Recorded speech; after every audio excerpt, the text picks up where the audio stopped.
रंगशिल्प संवादात तुमचं सर्वांचं स्वागत.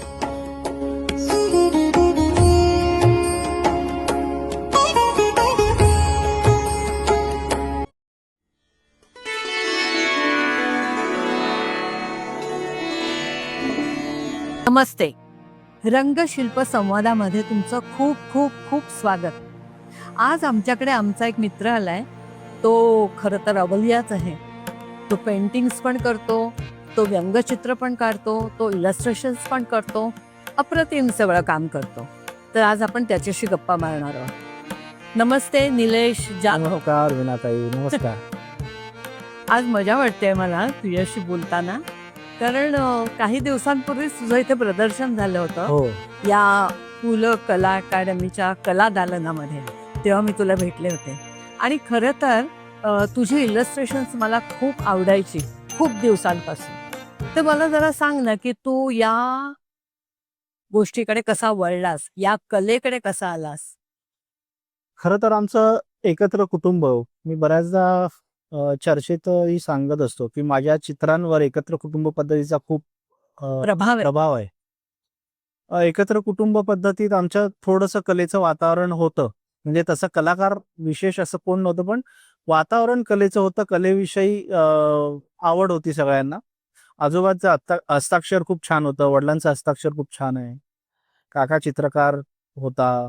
सगळेच म्हणजे घरातली सगळे अशी वातावरण छान होतं. त्यामुळे मला असं शाळेत असताना सुद्धा चित्र काढत बसलो तर कोणी चित्र काढू नकोस, नुसता अभ्यास कर वगैरे असं काही कधी कोणी बोललं नाही. आणि हे कदाचित मी मला भाग्यवान म्हणतो की एक प्रकारे तुला प्रोत्साहनच दिलं हो, म्हणायला पाहिजे. हो. अशा पद्धतीचे पालक आणि शेजार धर्म अशा पद्धतीचा मिळाल्याचा मला आजही अभिमान आहे. कारण काय आहे, वाढदिवस म्हटलं किंवा काय असं आपल्या आयुष्यात, आमच्या वेळेला तसा वाढदिवस वगैरे प्रकार कमी होता. पण असं काही असलं ना, तर शेजारी सुद्धा रंग आणून द्यायचे किंवा हो. स्केच पेन्स आणून द्यायचे अरे किंवा वा. चित्रकलेची वही आणून द्यायची.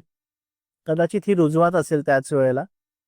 आणि शाळेत आपल्याला कळतं की जरा कलेचे शिक्षक आपल्याकडे इतरांपेक्षा थोडेसे जास्त लक्ष द्यायला लागले की कळतं की आपल्याला आपलं चित्र इतरांपेक्षा बरं आहे. असं त्यावेळेला साधारण कळलं असेल मला. आणि तिथून आम्ही 1985 साली नवी मुंबईला शिफ्ट झालो आणि तिथे मी IASच्या शाळेत ॲडमिशन घेतली. आणि माझ्या आयुष्यात मी असं कधी पाहिलं नव्हतं. पहिला दिवस मला शाळेचा आठवतो. मी शाळेत गेलो आणि शाळेने मला अशी भव्यता वगैरे अशी दाखवली त्यावेळेला, की IASची शाळा अशा भव्य असायच्या. एका वर्गाच्या 4-4 तुकड्या असायच्या. अ, मला सांगायचा मुद्दा हा, की त्यावेळेला आम्हाला चित्रकलेचा विषय होता पहिल्या 1-2 दिवसात. आणि आम्ही ना थेट चित्रकलेच्या हॉलमध्ये आम्हाला सगळ्यांना नेण्यात आलं. आणि तो दिवस माझ्यासाठी आयुष्यातला खूप प्रभावी दिवस ठरला. कारण आधीची शाळा जी होती, त्या शाळेत असं काही वर्गातच कला शिक्षक यायचे आणि वर्गात बसूनच आपण सगळे विषय एकाच बेंचवर बसून करायचे. पण ह्या शाळेत आम्हाला संगीताच्या विषयाला संगीत हॉलमध्ये नेलं जायचं. अरे वा, छान. चित्रकलेच्या विषयाला चित्रकलेच्या हॉलमध्ये नेलं जायचं आणि तिकडचं वातावरण आहे ना, हे भारावणार होतं. म्हणजे तिथे पेंटिंग्स वगैरे तिथे लावलेली. इतर मुलांची चित्र लावलेली होती. शिक्षकांची चित्र लावलेली होती. ते भुसा भरलेले कोंबडे, पक्षी, पोपट आणि हे सगळं ठेवलेलं लाईफ की हां, स्टिल लाईफसाठी. आणि एकूणच कला शिक्षक जे होते ते ड्रॉइंग हॉलच्या बाहेर कधी जात नसत. ते फक्त ड्रॉइंग हॉलमध्ये असायचे. आणि प्रत्येकाला ते चित्रकलेचे एक विशिष्ट टेबल्स असतात प्रत्येकाचे हो. असे, हो, जे आम्हाला नंतर जे मध्ये सुद्धा होते. बरोबर आहे. तर तसे टेबल्स हे सगळं भारावणार होतं. आणि त्या दिवशी मी चित्रकलेच्या वर्गात बसलेलो असताना समोर एक डिस्प्ले बोर्ड होता आणि त्याच्यावर अनेक मुलांची काढलेली चित्र डिस्प्ले केली होती. आणि नंतर मला असं वाटलं की आपलं पण काहीतरी इथे चित्र डिस्प्ले व्हायला पाहिजे. आणि कालांतराने शिक्षकांनी ते हेरलं असेल किंवा माझं एखादं चित्र डिस्प्लेला लागलं. आणि त्याच्यानंतर अनेक वर्ष मी ती 4 वर्ष भारावल्यासारख्या चित्रकला वर्गात अ, होतो. त्या काळामध्ये शंकर स्विकली हो. व्हायचं, त्याला तू कधी पाठवलं? नाही, नाही. कारण त्या काळात शंकर्स वीकली वगैरे आमच्या हातापर्यंत येणं म्हणजे थोडंसं हेच. कारण शाळांमधून पाठवायचे त्या काळात. हो, पण तेवढं आमच्याकडे पर्यंत नव्हतं. ते एवढं मी हे सगळं शंकर्स वीकली वगैरे मी जे-जेत आल्यानंतर किंवा लायब्ररीत बसल्यावर जे-जेच्या किंवा आता ह्या क्षेत्रात वावरत असताना या सगळ्या गोष्टी कळायला लागल्या. पण आवर्जून मी सांगेन त्यावेळच्या कला शिक्षकांबद्दल, की आज माझ्यावर जो प्रभाव आहे, आजही मी त्यांना भेटतो, आजही त्यांच्याशी चर्चा करतो, गप्पा मारतो.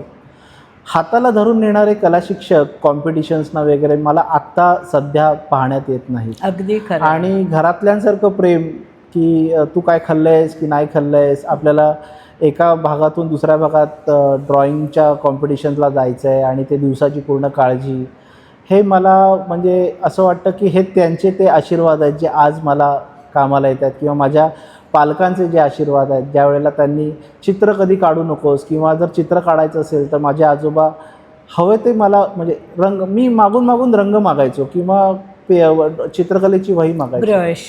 हां, ब्रश तर नंतर आलं माझ्या हातात, पण सुरुवातीला क्रेयॉन्स वगैरे तर ते त्यांनी सतत पुरवलेले आहेत. त्यामुळे बेताची परिस्थिती असताना हे असे लाड पुरवणं हे आत्ता मला असं वाटतं की हे सगळी त्याचीच फळं आहेत.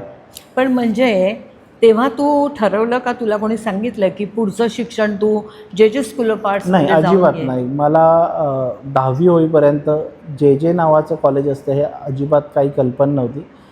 कानावर आलं होतं, पण ह्या कॉलेजला जातात कसं किंवा काय कसं, हे आत्ता जितक्या मुलांना फॅसिलिटी आहेत ना, तेव्हा आमच्या Exposure आहे वेळेला ना. हां, एक्सपोजर आहे, इंटरनेट आहे, आपल्याला सगळ्या गोष्टी एका बोटाच्या क्लिकवर कळतात. त्यावेळेला आम्हाला तसं नव्हतं. पण घरातल्या वातावरणामुळे, आमच्या घरात एकत्र कुटुंब पद्धतीमुळे जे-जेबद्दल माहिती होती, त्यामुळे आमच्या काकांनी जे-जेपर्यंत आमचा प्रवास तिथपर्यंत आणून ठेवला. आणि त्या एंट्रन्सच्या निमित्ताने मी जे-जेचा पहिला उंबरठा ओलांडला. पण म्हणजे तू फाईन आर्ट्स केलंस की अप्लाइड आर्ट केलं? नाही, खरी गंमत अशी आहे की जे सहसा कुणाला पहिल्या ह्याच्यात साथ देत नाही, तसं मला झालं. पण भारावलो मी जे होतो ज्या दिवशी पहिला उंबरठा ओलांडून, गेट ओलांडून जेच्या ॲप्लाइड आर्टच्या बिल्डिंगमध्ये मी ज्यावेळेला गेलो, तेव्हा ते खूप जेचं वातावरण असं वेगळंच होतं. म्हणजे जुनी बिल्डिंग, भित्तिचित्र, मोठे मोठे वर्ग, आणि काही शिक्षकांची नावं आधीच ऐकलेली होती. तर हे सगळं भारावणारं चित्र बघून मी म्हटलं, नाही, कॉलेजला ॲडमिशन तर आपल्याला ह्याच कॉलेजमध्ये ॲडमिशन घेऊया. पण काय, पहिल्या वर्षी आम्हाला कॉलेजनी साथ नाही दिली. बरं. मग म्हटलं आता काय करायचं. मग 10वीच्या बेसिसवर आम्ही मॉडेल आर्ट इन्स्टिट्यूटला गेलो. मग तिथे फाउंडेशन पूर्ण केलं आणि त्याच्या बेसिसवर मग परत एंट्रन्स दिली जेची. त्याही वर्षी जेने आम्हाला काही प्रतिसाद नाही दिला. कदाचित देवाची अशी कृपा असेल किंवा असं ठरवलं असेल की तू आता तयार होऊनच जे ते. आणि मग मी मॉडेल आर्ट इन्स्टिट्यूटच्या फर्स्ट इयरच्या मार्क्सवर रहेजा स्कूल ऑफ आर्ट म्हणजे बँड्रा स्कूल ऑफ आर्टला पेंटिंगला ॲडमिशन घेतलं आणि तिथे एलिमेंटरी केली आणि त्या एलिमेंटरीचा पूर्ण आनंद घेतला आणि त्या ह्याच्यातच होतो. आणि मग इंटरमिजिएटला आमची पुढची बॅच चालू झाली आणि म्हटलं ह्यावर्षी जरा कारण ते जेचं जे काय हे होतं ना मनावर गारूड, ते काय जाता जाईना. तर मी त्या वर्षी पुन्हा हे दिली, एंट्रन्स दिली. आणि सोबत काय झालं, परिस्थिती बेताची असल्याकारणाने पहिल्या वर्षातच वडील जरा खर्चाला जरा हे झाले होते की खूप खर्च होतो आहे आर्ट कॉलेजला. तर त्यांनी आम्हाला सांगितलं होतं आणि आम्हाला पहिल्यापासून कॉलेजमध्ये असल्यापासून गणपती डेकोरेशन, दिवाळीच्या रांगोळ्या, कुणाचं काही डेकोरेशन करायचं आहे, काही करायचं असेल, चित्र काढायची असतील, कुणाचे पोर्ट्रेट्स करायचे, हे आम्ही थोड्या थोड्या पैशांसाठी करत असू. आणि ते सगळे पैसे मिळत असताना एक जाणीव होत होती की आपलंही काम ह्या पद्धतीचं लोकांना आवडते. तर मग रहेजा स्कूल ऑफ आर्ट चालू होण्याआधी मी मे महिन्याच्या सुट्टीत म्हटलं काय करता येईल, म्हणून मी पूर्वी पेपरमध्ये पाहिजेत अशा जाहिराती बघायला सुरुवात केली. तर एका ठिकाणी टेक्स्टाईलचा जॉब होता, महिन्याला 500 रुपये पगार. आणि मग ते करता करता एका ॲडव्हर्टायझिंग एजन्सीमध्ये सुद्धा असंच महिन्याचं म्हटलं चला सुट्टीत कामं करून बघू. म्हणून त्यांची इथे कामं केली, बुक कवर्स केले आणि बरंच काय काय केलं. स्प्रे हँडल करायला मिळाला आणि ॲक्च्युअल ॲडव्हर्टायझिंग एजन्सीमध्ये काय चालतं ते कळलं आणि त्याच्या पगारावर म्हणा किंवा तुटपुंज्या पैशावर आमचं कॉलेजचा सगळा खर्च चालत होता. देन त्याचा सगळा हातभार आम्हाला पूर्ण शिक्षणात लागला. पण म्हणजे ऍडव्हर्टायझिंग एजन्सीमध्ये तू रेग्युलर जॉब कधी करायला लागला? ॲक्च्युअली मे महिन्याच्या सुट्टीत जे मी 2 महिन्यांसाठी एजन्सीमध्ये शिकूया, काहीतरी शिकायला मिळेल या उद्देशाने जे त्यांच्याकडे काम करायला सुरुवात केली आणि समोर त्यांना माझं काम आवडलं, तर मी त्यांना एक रिक्वेस्ट केली की आमचं जे कॉलेज 3 वाजता सुटायचं, तर म्हटलं मी 3 नंतर 2 तास येऊन तुमच्याकडे काम केलं तर चालेल का? तर हो म्हटल्यावर मला खरं तर आनंद झाला आणि मग मी सलग 4 वर्ष ची कॉलेज संपल्यावर मग मी तिकडे म्हणजे पार्ट टाइम. तेव्हा तुला आता जे मध्ये ऍडमिशन मिळाली होती? हो, 3ऱ्या वर्षी मला ला ऍडमिशन मिळाली ऍडव्हर्टायझिंगला आणि मग 3ऱ्या वर्षानंतर मी सलग त्यांच्याकडे 3 वाजता कॉलेज संपलं की मी 4, 5, 6 असे 2 तास तिकडे जाऊन काम करायचं. एरियामध्ये होता का? हा, मस्जिद बंदरला ऍडव्हर्टायझिंग एजन्सी होती आणि त्याचा पैसा म्हणा, त्याचा पगार जो काय कॉलेजमध्ये आमचं सगळं भागत होतं त्यानिमित्ताने. Very good. मग ते पास आउट झाल्यानंतर काय केलं तू? त्यांच्याकडे फुल टाइम जॉब घेतला? नाही, पास आउट झाल्यानंतर आपली स्वप्न मोठी असतात ना, कारण आपण खूप ऐकलेलं असतं, खूप बघितलेलं असतं.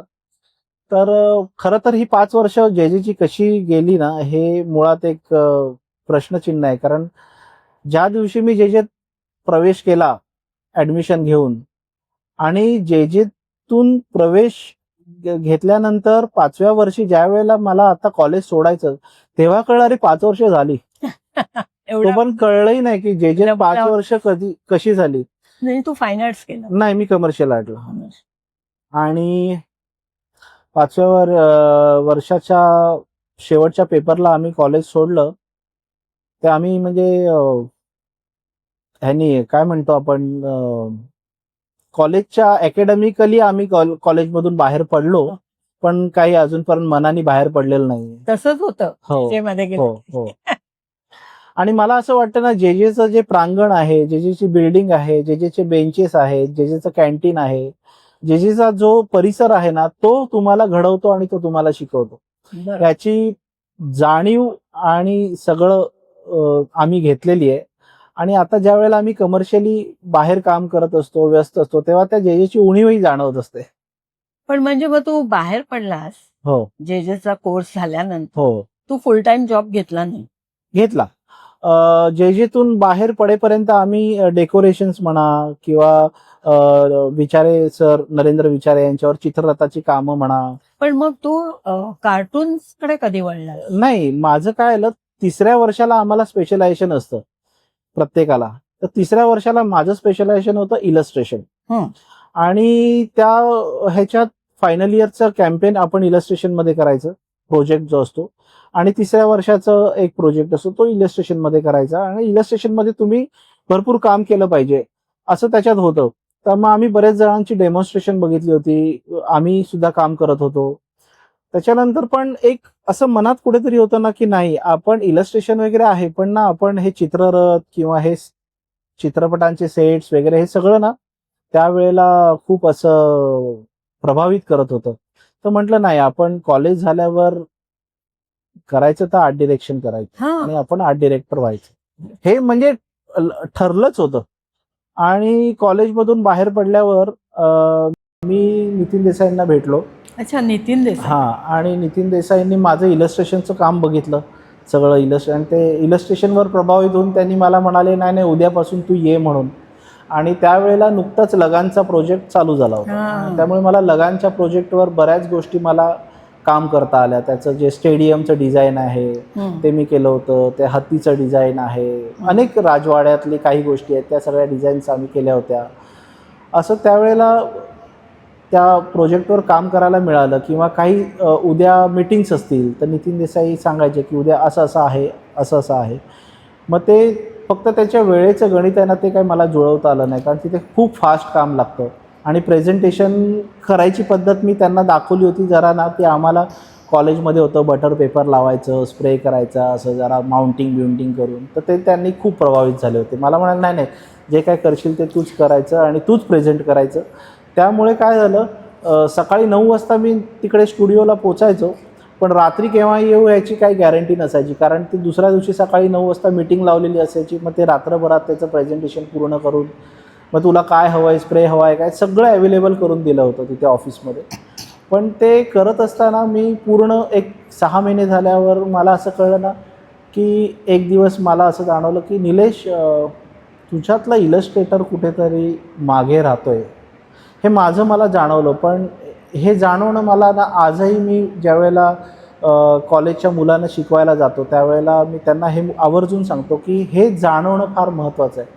कारण काय असतं ना, बऱ्याच जणांचं बऱ्याच वर्षानंतर कळतं त्यांना की आपला ट्रॅक चुकला आहे आणि आपण जे करायला हवं होतं ते आपण नाही केलं, आणि आपण तेव्हा पैसे मिळायला लागले म्हणून आपण तेच करत राहिलो. पण बऱ्याच वर्षानंतर वाटतं की नाही यार, पुन्हा आपण काहीतरी चित्र किंवा हे करायला पाहिजे, पेंटिंग्स करायला पाहिजे. तुला एक गंमत सांगते. हां. नितीन देसाई हो. पहिलं त्याने चाणक्य केलं आणि होतं. मृगनयनी हो. या 2 ह्याचं सिरियलचं त्याने सेट डिझाईन. हो. ॲक्च्युली नितीश रॉय करत नितीश होता, रॉय त्याचा करत होता. असिस्टंट हो, होता. हो. पण नितीश रॉय मग गेले परत गेले. कलकत्त्याला, हो. आणि ह्याने टेक ओव्हर केलं. बरोबर. आणि तेव्हा मी मृगनयनीचे कॉस्ट्युम्स करत होते. बरं. तेव्हा नितीन देसाईला मी बऱ्याचदा आम्ही म्हणजे एकत्र होय, होतो होय, तिथे. होय. मी त्याचा इंटरव्ह्यू पण घेतला हो, होता हो, हो. नितीनचा. हो. एनिवे, तर मग तू काय केलं पुढे? तर मग म्हटलं नाही, आपल्याला थांबायला हवं. मी दादांना सांगितलं की मला असं वाटतं की माझं इलस्ट्रेटर, आणि त्यावेळेला दादा अगदी मनमोकळे होते. मग दादा म्हणाले ठीक आहे, तुला काही हरकत नाही, जसं तुझं डिसिजन असेल. त्यामुळे मग मी थांबलो, आणि चक्क थांबलो, आणि काही जॉब नव्हता माझ्याकडे. मग पुन्हा ॲडव्हर्टायझिंग एजन्सीज आणि सगळं ढुंडाळायला सुरुवात केली, आणि ज्या एजन्सीत मी पूर्वी काम करत होतो त्या एजन्सीत मी पुन्हा कामाला सुरुवात केली. इलस्ट्रेशन काम कमी होतं पण डिझायनिंगचं काम चालू होतं. आणि 2001ला आमचे सर मित्र अच्युत पालव यांनी मला त्यांच्याबरोबर आमचा मित्र सगळं आम्ही एन्जॉय करत होतो, कॉलेजपासूनच आमची ओळख होती. तर ते म्हणाले, निलेश, लोकसत्तेसाठी एक इलस्ट्रेटर हवा आहे, मी तिथे हेडिंग्स करण्यासाठी जाणार आहे, तर तुला इंटरेस्टेड असेल तर तू उद्या चल. तर 2001 साली मी आणि पालव सर आम्ही एकत्र तिकडे गेलो, आणि जस्ट सुरुवात झाली होती की तिथे आमच्या शुभदा चौकर म्हणून मॅडम होते, तर कलिग होत्या. त्यांनी मला काही लेख दिले. खरं तर ॲडव्हर्टायझिंगचा स्टुडंट आहे मी, आर्टिस्ट आहे, त्यामुळे ना वाचनाची गोडी थोडी कमीच होती, अगदी प्रामाणिकपणे सांगतो. बरोबर आहे. त्यामुळे तो लेख मी घरी आणल्यानंतर पहिल्या फटक्यात मला काही ते उमजेच ना. पण ते ह्याच्यापूर्वी लोकसत्तेला पाडेकर इलस्ट्रेशन करायचे अनेक वर्ष. दत्ता. हो, दत्तात्रय पाडेकर.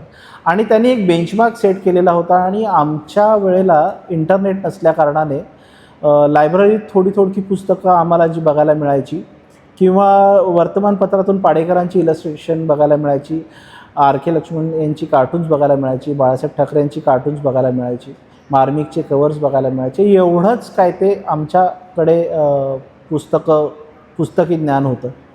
आणि हे सगळ्यांनी आम्ही प्रभावित होतो. मग नंतर म्हटलं, आणि मारिओ मिरांडा जे सगळ्यांना म्हणजे कुणाला आवडत नाही असं नाही. आणि हे सगळ्यांचं बघून म्हटलं नाही, आपण ते बेंचमार्क सेट केलेले ते डोक्यात होतेच, तर त्या अँगलने आपण काम करायला हवं. कारण मला पूर्वी असं वाटायचं की वृत्तपत्रीय चित्र म्हणजे ही अशीच असतात, पण ती तशी नसतात, हे मला आत्ता इतक्या वर्षांनी कळलं. तर तो प्रभाव असल्याकारणाने थोडेफार सुरुवातीला पाडेकर झळकायचे, ऑब्वियस आहे. आणि ते तर तो लेख वाचला मी, काही कळेना. दुसऱ्यांदा वाचला तरी मला व्हिज्युअल सापडेना. म्हणजे सुरुवातीच्या काळात मी एक लेख 5-5, 6-6 वेळा वाचलेले आहेत. आणि मग ती चित्र करून दिल्यावर त्यांना पाठवायची. त्यावेळेला थोडीशी मॅन्युअल प्रोसेस होती. मग ती चित्र स्कॅन केली जायची ऑफिसमध्ये, आणि ती चित्र हाताने केली जायची, आणि मग ती चित्र त्यांना आवडली. मग त्यांनी अजून थोडीशी चित्र वाढवली. असं करत करत आज 2026 कधी येऊन ठेपलाय ना, हे मला खरं सांगू तुम्हाला, गेल्या जानेवारीमध्ये 25 वर्ष पूर्ण झाली लोकसत्तेमध्ये काम करतोय. पण कधी 25 वर्ष पूर्ण झाली आणि मी कधी म्हणजे मला जुनेही लेख आठवत आहेत, आता केलेल्या लेखांची चित्र आठवत आहेत. मला ज्यांनी ज्यांनी पत्र पाठवलेत त्यांचेही पत्र आठवत आहेत. म्हणजे हे सगळं आठवत आहे. म्हणजे 25 वर्ष अशी बोटावर मोजण्या इतकी पटकन संपतील किंवा मी सुद्धा लोकसत्तामध्येच तुझी खूप इलस्ट्रेशन्स पाहिले आणि मला हो. खूप आवडायचे आणि कोण आहे हा निलेश जाधव असं मला वाटायचं. पण मला आता सांग की हे तुमची काय पद्धत काय असते? म्हणजे वृत्तपत्रामध्ये जेव्हा तुम्ही इलस्ट्रेशन्स करता त्याला टाईम लिमिट असणार किंवा इतक्या दिवसात व्हायला पाहिजे हो. किंवा तू किती वेळा ऑफिसला जातो हो. किंवा किती वेळ घरून काम हो. करू शकतो किंवा याच्या व्यतिरिक्त तू काय करू शकतो हे सगळं सांग. वृत्तपत्र ज्या दिवशी मी लोकसत्तेत लालबागच्या ऑफिसमध्ये आम्ही पाय ठेवलं ना, त्यावेळेला अरुण टिकेकर सर होते अच्छा, ते हो. आणि त्यांचा हात डोक्यावर असल्या कारणाने त्यांचे आशीर्वाद लाभलेले आहेत. त्यामुळे मी मला स्वतःला खूप लकी समजतो की अरुण टिकेकर सर, कुमार केतकर सर, हां. आता गिरीश कुबेर सर या सगळ्यांचे आशीर्वाद लाभल्या कारणाने प्रत्येकाने दिलेले सल्ले आणि त्यांनी सांगितलेल्या गोष्टी ह्या माझ्या आयुष्यात माझ्या काम करण्यामध्ये सतत त्या रिफ्लेक्ट होत ही राहतात. सगळी माणसं जेन्युइन आहेत हो हो आणि ते तुला खरंच काय ते हो सांगते. हो हो हो आणि त्यांनी नुसतं माझ्या कामावर नाही प्रेम केलं, त्यांनी माझ्यावरही प्रेम केलं. त्यामुळे मला कामातला जो फ्रीडम जो म्हणतो किंवा बरेच जण म्हणतात तुझ्या रेषामध्ये एक वेगळा हे आहे, फोर्स आहे हा माझा फोर्स आहे ना. ह्याच्या मागे सगळी ही जी माणसं आहेत ना, शुभदा चौकर म्हणा, चंद्रशेखर कुलकर्णी म्हणा, हे बरीच जणं, अच्युत पालव म्हणा, ह्यांची आम्ही कामं बघून किंवा बऱ्याच जणांची कामं बघून जी एनर्जी घेतलेली आहे, ज्यांचे सल्ले ऐकून जी एनर्जी घेतलेली आहे ती आमच्या कामात सतत रिफ्लेक्ट होते. म्हणून ह्या रेषांमध्ये तो जोर आला असेल कदाचित. पण ते समजायला थोडा वेळ गेला सुरुवातीच्या काळात. पूर्वी मी लोकसत्तेत सलग जात असे, कारण माझ्या घरी काम करायची तेव्हा स्पेस कमी होती आणि लोकसत्ता किंवा कुठल्याही वर्तमानपत्राचा जो खरा वेळ असतो ना तो 4 नंतर असतो. हो. त्यामुळे सकाळी ऑफिस रिकामं असतं आणि ती वेळ मी साधून घेतली. मग लेख पण मला मिळायचे, मग ऑफिसमध्ये स्पेस पण होती, मग मला निवांतपणे काम करता यायचं आणि लोकसत्तेमध्ये पटकन मला विचारता यायचं कुणाला, हे चूक आहे बरोबर आहे. तर अशा गमती जमती लोकसत्तेत खूप झाल्यात. आणि मग 4ला ऑफिस पूर्ण भरायचं, कारण 4 ते मग रात्री सेकंड एडिशन 11:30-12 पर्यंत जाईपर्यंत मग ती सगळी मारामारी असते. आम्ही पूर्वी सप्लिमेंटसाठी जास्त करून काम करायचो. लोकरंग आणि चतुरंग ही लोकरंग, चतुरंग, चतुरा, अर्थवृत्तांत अशा अनेक पुरवण्या पूर्वी लोकसत्तेत निघत असत. त्यामुळे मला एक अजून नशीबवान असा की मला वेगवेगळ्या क्षेत्रात वेगवेगळी माहिती वाचता आली आणि त्याच्यावर चित्र करता आली. म्हणजे मी अर्थवृत्तांतसाठी कार्टून्स करायला सुरुवात प्रथमतः अर्थवृत्तांतसाठी केली, कारण तो विषय इतका क्लिष्ट आहे ना, तर त्या विषयाला जर चित्र काढायची असतील तर ती थोडीशी गमतीशीर असतील तर लोकांना ती एन्जॉय करता येतात हे समजलं. चतुरा आणि चतुरंग मध्ये महिला विशेष अशी चित्र असतात. लोकरंगमध्ये राजकीय, सामाजिक आणि ललित लेखन अशा पद्धतीची चित्र. रुटीनचा जो रोजचा जो पेपर असतो त्याच्यात बजेट म्हणा किंवा राजकीय जे चित्र असतात किंवा रविवार विशेष आमचा जो असतो किंवा इलेक्शनचे रिझल्ट्स लागतात त्यावेळेला बऱ्याच गमती जमती होतात किंवा इलेक्शनच्या काळात बऱ्याच गमती जमती चालू असतात. ह्या सगळ्या विषयावर एडिटोरियल आणि संपादकांची चर्चा करताना खूप मजा यायची आणि अजूनही त्या गोष्टी सतत चालू आहेत. आणि यासाठी आजूबाजूला काय चाललंय यासाठी अत्यंत तत्पर असायला पाहिजे. याचं समाजभान ते ठेवायलाच हवं. याच्यासाठी वाचन किती महत्वाचं आहे आणि कला आणि वाचन ह्याचा मेळ कसा आपल्याला एक व्हिज्युअल आर्टिस्ट म्हणून साधता येईल हे खूप शिकायला मिळालं. कारण लोकसत्तेने काय दिलं तर लोकसत्तेने खूप चांगला अनुभव दिला. लोकसत्तेत माणसं खूप छान मिळाली. म्हणजे सुलभाताई पण यायच्या, सुलभाताई देशपांडे यायच्या, आमच्या नंतर त्या मैत्रीण झाल्या. पण म्हणजे त्यांच्या पायाशी हात लावा अशा विद्याताई पटवर्धन यायच्या.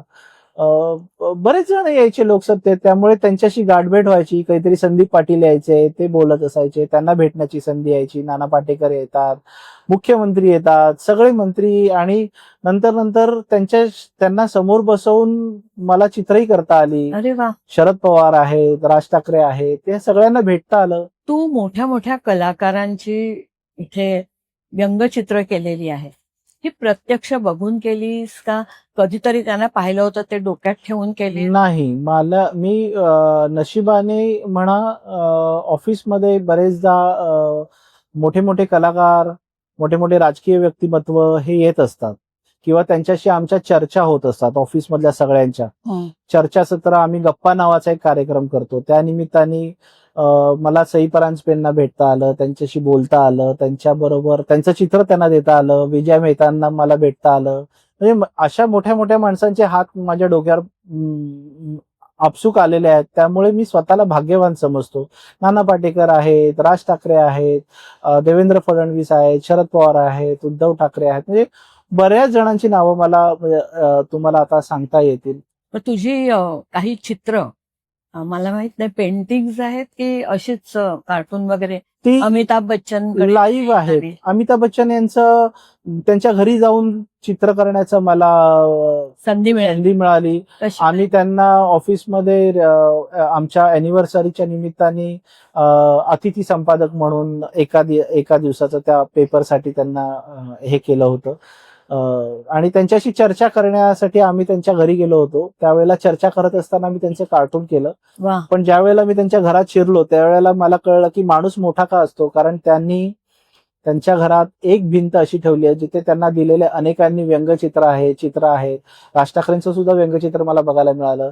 तर ती त्यांनी तिथे व्यवस्थित त्यांच्या भिंतीवरती सजवलेली आहेत. आणि मी जाण्यापूर्वी पण त्यांचं एक केलं होतं इंडियन एक्सप्रेससाठी व्यंगचित्र, आणि स्क्रीनसाठी एक केलं. हे आमचेच ऑफिसचे म्हणजे इंडियन एक्सप्रेसचेच आहेत, स्क्रीन आणि इंडियन एक्सप्रेस.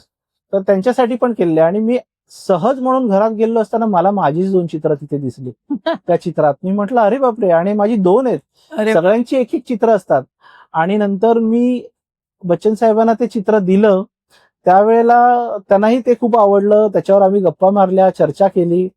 आणि नंतर त्यांचा एक फोटो त्या भिंतीसोबत एका पेपरला छापून आलेला मी बघितला. त्यावेळेला माझं तेही चित्र त्या भिंतीवर, माझी 3 चित्र, यासाठी की मी अनेकांपेक्षा मला स्वतःला भाग्यवान समजतो. आणि त्या भिंतीवर आज आहेत विराजमान. ती माणसं खरंच त्यासाठीच मोठी असतात.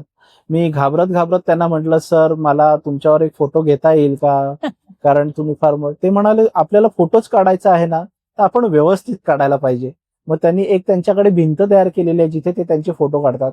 ते मला तिथे घेऊन गेले. आणि जोपर्यंत माझं मन भरत नाही तोपर्यंत, व्यवस्थित फोटो येत नाही ना तोपर्यंत सांग, मग मी बाजूला होतो. असा त्यांनी एक फोटो दिला. दुसरं माझा अनुभव, माणसं मोठी का असतात. मी गुलजार साहेब माझ्या घरी ऑफिसला आलेले, त्यावेळेला मी त्यांच्या दिवाळी अंकात त्यांनी काही कविता दिल्या होत्या. तर त्या कवितांना मी चित्र काढली होती. म्हणजे त्यांनी सलील चौधरींवर कविता लिहिली होती, त्यांनी बासू भट्टाचार्यांवर कविता लिहिली होती, नसरुद्दीन शाहवर कविता लिहिली होती, अमजद खान यांच्यावर कविता लिहिली होती, मीना कुमारी यांच्यावर कविता लिहिली होती. त्या कवितांना मी साजेशी चित्र काढली होती. आणि ते ऑफिसमध्ये आलेले असताना गप्पाच्या कार्यक्रमांना त्यांना ती दिली. मी म्हटलं ही तुमच्यासाठी काढलेली आहेत, ही चित्र तुम्ही घ्या. तर त्यांना त्यावेळेला म्हटलं होतं की तुमच्याशी, आणि त्या चित्रांना बघून ते फार प्रभावित झाले होते. आणि त्यांनी स्वतःहून माझ्या दंडाला धरून आमच्या दोघांचा एक फोटो काढा असं म्हणून, मला हा फोटो हवा आहे असं मी फोटो काढायला लावला. तो फोटो माझ्यासाठी फार महत्वाचा आहे. आणि त्यांना मग मी म्हटलं होतं की मला ना एका कवीचं घर कसं असतं हे मला बघायचं आहे, तर मला मिळेल का तुमच्या घरी ते तुमचं घर बघायला. तर ते म्हणाले आवर्जून आहे. आणि त्या दिवशी एके दिवशी त्यांनी मला घरी बोलवलं आणि त्यांच्या घरात जाण्याचा संयोग आला. आणि त्यांच्या गेटमधून आत शिरल्यावर त्यांचा ग्राउंड फ्लोअरला बोस्कियान आला. त्यांचा टेबल आहे मोठा, अवाढव्य पुस्तकं आहेत, पुस्तकच आहेत, बाकी काय नाही. आणि त्याच्यात गुलजार साहेब तर पहिले भेटलेले त्यावेळेला मला, मी प्रत्येकाला काही ना काहीतरी माझ्याकडून एक गिफ्ट म्हणून देतो. तर म्हटलं गुलजार साहेबांना काय देणार, म्हणून मी त्यांना एक मिर्झा गालिब यांचं पोर्ट्रेट दिलं होतं. आणि ते त्यांना त्यांनी केली होती सिरियल गाली. हो हो, आणि त्यांना ते खूप आवडलं होतं. तर मी ज्या वेळेला त्यांच्या घरी गेलो आणि त्यांच्या ऑफिसमध्ये त्यांनी बोलवलं, त्यावेळेला मला ते बसलेले असताना मागे ते पोर्ट्रेट ठेवलेलं दिसलं. तर मी म्हटलं किती नशीबवान मी आहे आणि ते चित्रही आहे.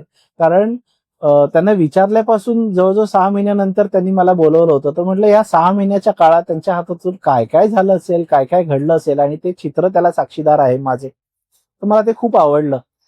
तर मग तिथे बसल्यानंतर चहा-पाणी झाल्यानंतर गुलजार साहेबांनी गालिब वाचून दाखवला आणि मग मी त्यांना विचारलं, की तुम्ही गालिबवर, ते म्हणाले आम्हाला शिक्षणाचा भाग होता गालिब, आणि ते त्यावेळेला पाकिस्तान त्या भागात राहत होते. तर ते त्याचा प्रभाव, त्या भाषेचा प्रभाव तो सगळा त्यांच्यावर होता, ते त्यांनी सांगितलं. अशा माझ्या बारीक-बारीक, छोट्या-छोट्या गोष्टींचं त्यांनी मोठ्या-मोठ्या पद्धतीने उत्तर दिलं. वा. आपसूक निघताना मी त्यांना त्याही वेळेला त्यांचं तरुणपणीचं पोर्ट्रेट घेऊन गेलो होतो. अगदी काळी मिशी, काळा गॉगल, काळे केस. कारण गुलजार साहेब म्हणजे पांढरं-पांढरं व्यक्तिमत्व.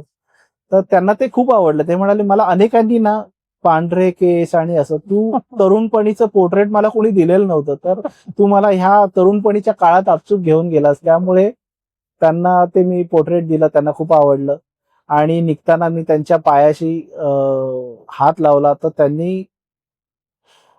त्यांनी मला धरून उचललं आणि त्यांचा लोण्याचा गोळ्यासारखा हात माझ्या हातात दिला आणि कडकडून मिठी मारली. म्हणाले, "तू आर्टिस्ट आहेस, मी आर्टिस्ट आहे.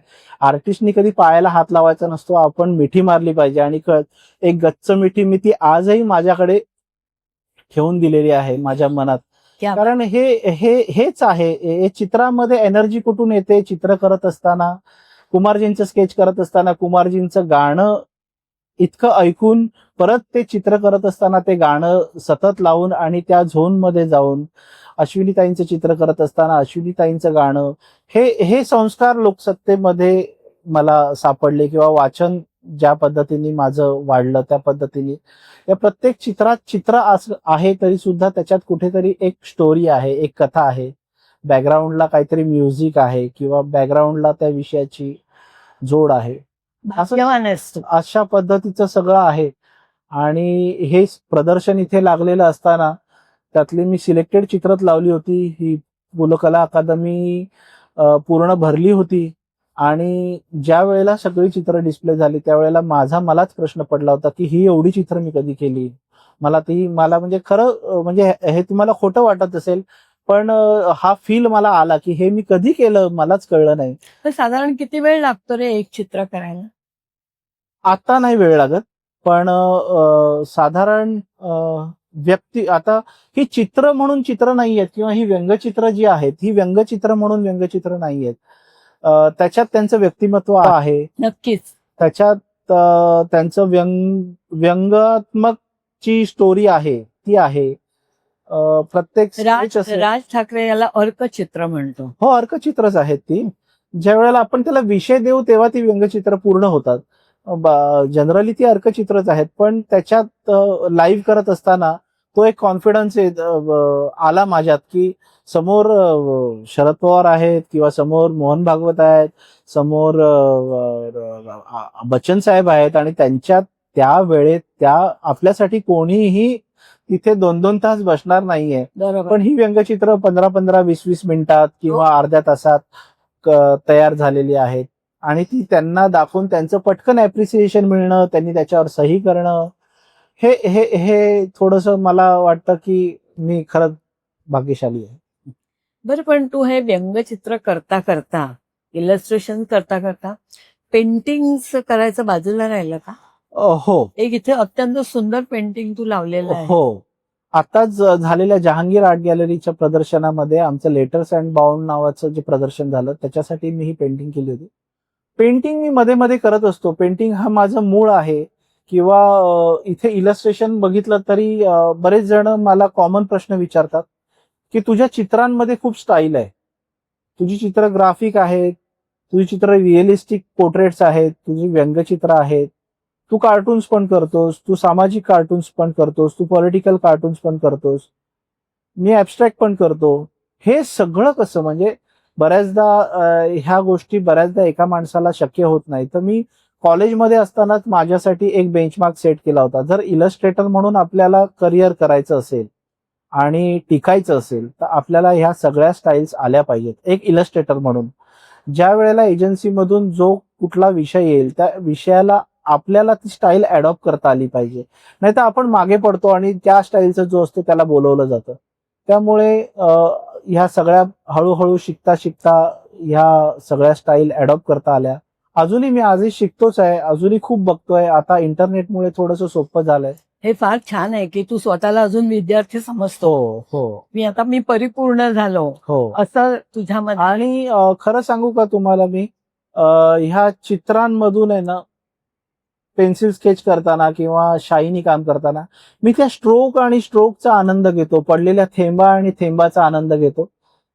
हे मला अनुभवातून शिकायला मिळालं की प्रत्येक गोष्टीला एक ब्युटी आहे आणि त्या ब्युटी, त्या रेषांमधली ब्युटी, त्या स्ट्रोक मधली ब्युटी तशी ठेवून त्या ब्युटीतून व्यक्तिमत्व जर खुलवता आलं तर अजून मजा आहे. बाळासाहेब ठाकरेंचं निधन झाल्यानंतर लोकसत्तामध्ये फ्रंट पेजला एक इलस्ट्रेशन होतं हो आणि ते तू केलं होतं. हो. तर त्याचा खूप गाजावाजा झाला, लोकांना खूप आवडलं ते. तेव्हा काय कल्पना होती? खरं सांगू तर ते चित्र आहे ना बाळासाहेबांचं, ही माझी खंत होती. व्यंगचित्र करत असताना व्यंगचित्राच्या सम्राटाला जर आपल्याला भेटता आलं नाही तर ते फार कुठेतरी मनाला कोपऱ्यात लागून राहतं. आणि एकदा उद्धव ठाकरे आमच्या ऑफिसला आलेले असताना त्यांचं व्यंगचित्र केलं, त्यांना दाखवलं, त्यांना आवडलं. ते म्हणाले, निलेश एकदा घरी ये आठवणीने मातोश्रीवर, साहेबांना तुला भेटायला खूप आवडेल आणि साहेब तुझ्यात खूप रमतील. आणि मी म्हटलं ठीक आहे चालेल, तुम्ही सांगा कधी यायचं. तर तो योग काय, नंतर बाळासाहेबांची तब्येत खराब झाल्यानंतर तो काही योग आला नाही. आज जाऊ उद्या जाऊ, कारण इतकं सहज सोपं पटकन जाऊ आणि बाळासाहेबांना भेटू असं त्यावेळेला नव्हतं. तर अचानक बातमी आली एक दिवस अगोदर आमच्याकडे की बाळासाहेबांचं निधन झालं. तर ते मी घरात असताना मला फार मनाला लागलं, फार म्हणजे फार मनाला लागलं. म्हणून मी बाळासाहेबांचं एक कार्टून माझ्यासाठी म्हणून मी त्यावेळेला प्रत्येक वेळेला मी माझ्यासाठी काही ना काहीतरी करत असतो. तर ते बाळासाहेबांचं चित्र आहे आणि मला हे होतं की मी कार्टून करेन पण कुठे बाळासाहेब नाही काढणार. कारण अनेक लोकांनी चित्र काढली होती ज्यात बाळासाहेब, मला बाळासाहेबांचं व्यक्तिमत्व कुठेही ओव्हरलोडेड करायचं नाहीये. मला बाळासाहेब हे बाळासाहेबांसारखे दाखवायचे. म्हणून मी बाळासाहेबांची फक्त हस्तमुद्रा आणि बाळासाहेबांचा जो ऑरा जो आजही आपल्या अवतीभोवती आहे तो त्यांच्या भगव्या रंगातून. आणि आज काय घडलं असेल असं मी जर स्वतःला प्रश्न केला तर आज बाळासाहेबांचा ढाण्या वाघ ज्याला म्हणतो, जे बाळासाहेबांचं चिन्ह होतं, प्रतीक होतं, आज तोही अश्रू गाळत असेल. म्हणून खाली तो वाघ अश्रू गाळत असताना, मलूल पडलेला असताना असं दाखवलंय आज त्या क्षणाला. आणि बाळासाहेब सगळ्यांना मी आहे, मी गेलो असलो तरी मी कायम तुमच्या सोबत आहे असं दाखवणारं एक व्यंगचित्र मी त्यावेळेला केलं. आणि मला सवय आहे की ते चित्र मी बऱ्याच जणांना पाठवतो व्हॉट्सअपद्वारे किंवा, तर मी आमच्या संपादकांना पाठवलं, आमच्या ऑफिसमधल्या काही कलिगना पाठवलं की, तर मला संध्याकाळचं जसं वृत्तपत्र 4 नंतर गजबजतं असं, तर तसं मला संध्याकाळी 4:30-5 फोन आला. मला म्हणाले, निलेश कुठे आहेस? मी म्हटलं घरी आहे, कारण हल्ली मी घरूनच सगळं करतो, काम करतो. तर ते म्हणाले ऑफिसला येऊ शकशील का? तर जनरली असं ऑफिसमध्ये संध्याकाळी कधी मला बोलवणं येत नाही किंवा मी जात नाही. तर म्हणाला कशासाठी? नाही, ते तुझं चित्र केलंयस ना ते फार आशयाचं आहे आणि ते असं मीटिंगमध्ये, आता एडिटोरियल मीटिंगमध्ये ठरलं की ते चित्र आपण ना फ्रंट पेजला घेतोय आणि त्यासाठी खास आपण जॅकेट करतोय आणि जॅकेटवर पूर्ण ते व्यंगचित्र म्हणून आपण काढतोय. कारण एका व्यंगचित्रकाराला एवढीच, याच्याशिवाय दुसरी चांगली श्रद्धांजली असूच शकत नाही. मी म्हटलं मलाही ते खूप आवडलं आणि म्हणून मग मी तिथून संध्याकाळी मला म्हणाले की तू फक्त येऊन प्लेसमेंट बघ, म्हणजे कुठून चित्र कापलं जायला नको, ती प्लेसमेंट बघ योग्य आहे ना, एवढ्यासाठी तू ये. मग मी गेलो, ते चित्र फ्रंट पेजवर घेतलं आणि त्याची प्लेसमेंट बघितली. वर लोकसत्तेचा लोगो होता. बाळासाहेब, दुसऱ्या दिवशी बाळासाहेबांची अंत्य यात्रा निघणार होती, त्या दिवशीची तारीख होती आणि खाली फक्त भावपूर्ण श्रद्धांजली एवढंच टेक्स्ट होतं आणि पूर्ण व्यंगचित्र पानभर होतं आणि ते दुसऱ्या दिवशी फक्त व्यंगचित्र असलेलं फ्रंट पेज हे आजच्या काळात म्हणजे इतिहासात आम्ही तसं काही पाहिलं नाही वा. आणि लोकसत्तेच्या इतिहासात ही पहिलीच घटना असेल आणि लोकसत्तेनी ऑफिसमध्ये ते फ्रेम करून लावलेलं आहे. ऑफिसचा तर मला पुरस्कार मिळाला आमच्या ऑफिसमध्ये त्यावेळेला दर महिन्याला एक चांगल्या काम करणाऱ्याला पुरस्कार देतात तसा तो मिळाला. त्याच्यानंतर त्या चित्रासाठी मला 2 वेगवेगळे पुरस्कार मिळाले. ते चित्र लोकांना खूप आवडलं. ते चित्र पाहिल्यानंतर मला अनेकांनी फोन केले की ते चित्र बघून काही लोकांच्या डोळ्यात अश्रू आले. ते चित्र धरून काही लोक अंत्ययात्रेत होती. हो का? हा, ते चित्र आता ई पेपर जो म्हणतो आपण तो इंटरनेटवर व्हायरल होण्यामुळे मालाडला आणि नांदेडला त्या चित्राचं 40 फुटाचं होर्डिंग होतं फक्त व्यंगचित्र. हे म्हणजे आपलं चित्र कुठल्या लेवलवर कुठल्या खोलीत जाऊ शकतं हे थोडंसं मला वेगळा अनुभव आला. कदाचित तोही बाळासाहेबांचा आशीर्वाद असेल. तू मगाशी म्हणालास की प्रत्येक स्ट्रोक प्रत्येक लाईन काढताना मी एन्जॉय करतो. आता या ठिकाणी तू काही पोर्ट्रेट्स केलेली आहेत. खरंय. पु ल देशपांड्यांचं आहे हो. किंवा कुमार गंधर्वांचं आहे. हम्म. ते करायला किती वेळ लागला तुला किंवा ते कसं काय तू एन्जॉय केलं? त्याच्यासाठी पहिल्यांदा पेन्सिल ड्रॉइंग केलं होतं का? खरंय. जरा त्याच्याबद्दल सांग. स्ट्रोक बद्दल म्हणावं तर मी खरंच पेन, बॉल पेन, चारकोल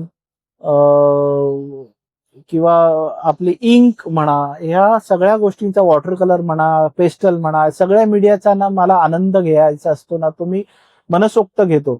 आणि मी कार्यशाळेत पण सांगतो मी बऱ्याचदा टाइमपास ज्याला गंमत म्हणतो असे अनेकदा मी टाइमपास करत असतो घरी इतर वेळेत आणि ते टाइमपास आपल्याला कामाला येतात. त्याच्यातून काहीतरी सापडतं आणि ते सापडलेली गोष्ट आपल्याला पुढे नेता येते. तर त्या स्ट्रोक्सच्या काही गमती जमती आहेत. त्या स्ट्रोक्सनी आपलं चित्र खुललं जातं. जसं कुमारजींची 3 चित्र आहेत इथे. काही रॅपिड स्केचेस प्रमाणे केलेली आहेत. कारण मी जे गाणं ऐकत असताना कुमारजींचं स्केच करत होतो त्या गाण्याचा माझ्यावर प्रभाव होता आणि त्यामुळे तशा रेषा तिथे उमटल्या होत्या. दुसरी हास्य मुद्रा जी कुमारजींची मुद्रा आहे ती थोडीशी गंभीर आणि गूढ आणि अशा पद्धतीची होती. तर त्याला मी चारकोलची ट्रीटमेंट दिली आणि वेगळ्या स्ट्रोक मधून कुमारजी अवतरले. काही नुसत्या कमीत कमी लाईन मिनिमलिस्टिक मध्ये कुमारजी कसे आपल्याला उभे करता येतील किंवा लता मंगेशकरजींचं चित्र आहे त्या गेल्या त्या वेळेला मला तेही मला असं वाटलं की दीदींवर काहीतरी वेगळ्या पद्धतीने मी मांडलं पाहिजे एक चित्रकार म्हणून मी नुसता तानपुऱ्याला एक वेल अशी गुंडाळत ती तानपुऱ्याच्या वर अशी निघून गेली आहे अशा पद्धतीचं एक चित्र केलं होतं आणि त्याला नुसतं लता असं नाव दिलं होतं. तर ते मला थोडंसं वेगळेपण मी काय देऊ शकतो किंवा काय ठेवू शकतो हे माझ्या चित्रांच्या माध्यमातून किंवा व्हिज्युअल्सच्या माध्यमातून किंवा रेषांच्या माध्यमातून जसं आशाबाईंच्या निधनाचं एक पोकळी आहेच तर ते आशाबाईंच्या पण आय थिंक 80व्या वाढदिवसासाठी एक चित्र केलं होतं मी. नुसतं आशाबाईंचं व्यक्तिमत्व आणि त्यांना आवडणाऱ्या फुलांना रंग दिला होता. त्यांना ऋतू हिरवा म्हणून त्यांच्या मागे हिरवं वॉश दिला होता. अशा पद्धतीने व्यक्तिमत्व खुलवता येतात. प्रत्येक वेळेला आपल्याला व्यक्तिचित्रणामध्ये सगळेच रंग भरायला हवेत असं काही मला वाटत नाही. आणि कमीत कमी रेषांमधून व्यंगचित्राने एक शिकवलं की तुम्ही कमीत कमी रेषांमधून व्यक्तिमत्व कसं फुलवू शकता. बरोबर. आणि कमीत कमी वेळेमध्ये हे आता स्किल तयार झालं असेल किंवा अनुभव असेल कदाचित इतक्या वर्षाचा त्याच्यातून ही सगळी चित्र तयार झालेली आहेत. आणि ती चित्र नुसती तयार नाही झाली तर ती चित्र तयार होतानाचा जो आनंद आहे ना तो माझ्यासाठी फार मोठा आहे. जसं पुलंवर आम्ही पुलं नावाचं एक पुस्तक केलं होतं तर वेगळं काय चित्र करता येईल म्हणून पुलंच्या चष्म्याला जसं आपण बरेच जण आर्टिस्ट ब्रश लावतो किंवा पेन्सिल ठेवतो तसं तो पेन ते विशेष तेही बऱ्याच लोकांना आवडलं. आणि लोकांना चित्राच्या माध्यमातून अनेक लोकांनी 25 वर्षात पत्र पाठवली मेल्स केलेले आहेत. बरेच जण सांगत असतात आम्हाला चित्रातून आनंद मिळतो. काही जण चित्रातून पैसेही पाठवतात. तेही पैसे आज मी माझ्या देवाऱ्यात ठेवलेले आहेत.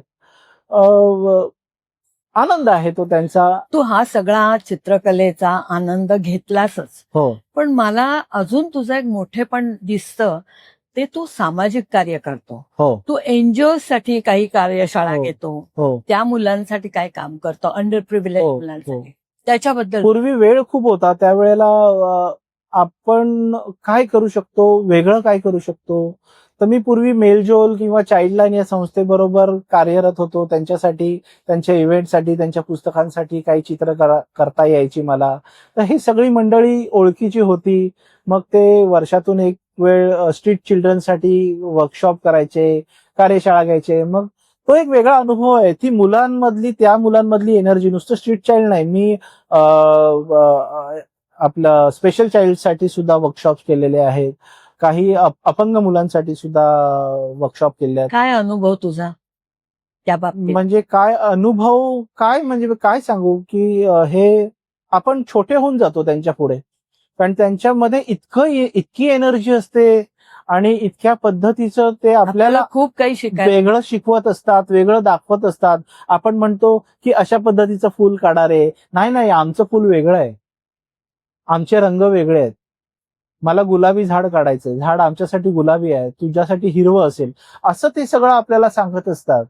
आणि त्यांचा विश्वास वेगळा आहे, ते खरं. आणि ते वेगळा विश्वास जगतात आणि त्यांच्याबरोबर काम केल्यामुळे आपल्यालाही त्या विश्वास जाता येतं. त्यांच्या बुद्धिमत्तेनुसार आपल्याला त्यांची भाषा समजता येते. अजून ह्याच्या पलीकडे काय पाहिजे. आणि हे सगळं शिकलेलं असतं किंवा त्यांच्याबरोबर अनुभवलेलं असतं, हे मला कधीतरी कुठला तरी व्हिज्युअल मधून माझ्या ते बाहेर पडतं आणि काहीतरी ते विषयाला ती जोड येते आणि आपण त्यात रमतो आणि तशा पद्धतीची चित्र तयार होतात. हेच कदाचित शिक्षण असेल माझ्यासाठी. बरोबर आहे. पण तू अजूनही जातोस हे करायला? आता शक्य नाही होत तेवढं, पण पूर्वी मी खूप काम केलं त्यांच्याबरोबर. इनफॅक्ट प्रॉस्टिट्यूटच्या मुलांसाठी सुद्धा काम केलेलं आहे. प्रेरणासाठी केलं होतं? प्रेरणासाठी नाही, मी ह्या 2 संस्थांबरोबर काम केलेलं आहे. आणि मजा येते. आता कॉलेजच्या मुलांसाठी वर्कशॉप घेतो, अच्छा. आर्ट कॉलेजच्या मुलांसाठी किंवा रंगचित्राच्या मार्फत काही वर्कशॉप्स होतात किंवा डेमॉन्स्ट्रेशन्स होतात. त्याबरोबर आत्ताच्या मुलांबरोबर थोडंसं कम्युनिकेशन करता येतं. बरोबर आहे. मला असं वाटतं की एकदा आपण एका विशिष्ट लेवलला पोहोचलो की मग थांबतो.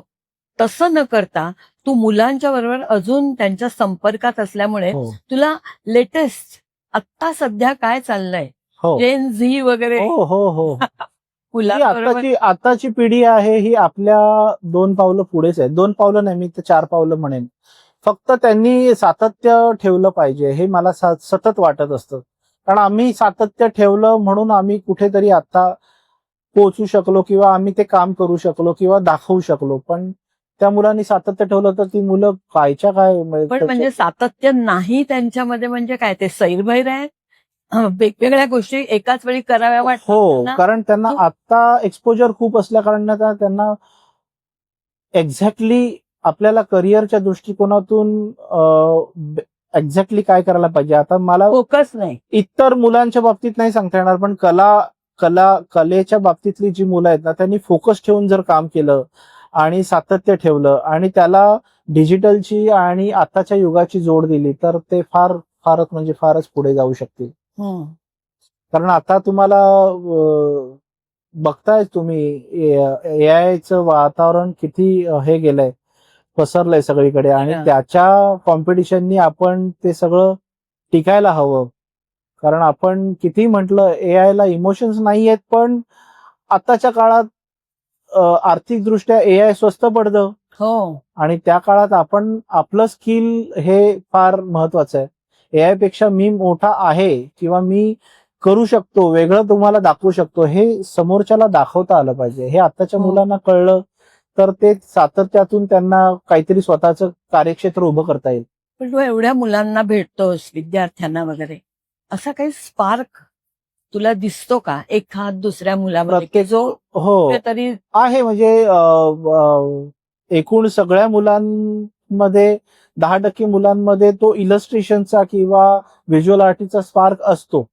फक्त काय असतं ना, कॉलेजमधून जसं मी काही क्षणापुरता माझा ट्रॅक चुकला होता, मी इलस्ट्रेटर म्हणून आज जरी नाव माझं झालेलं असलं तरी माझा कल हा आर्ट डिरेक्शन कडे होता आणि मला आर्ट डिरेक्टर व्हायचं होतं.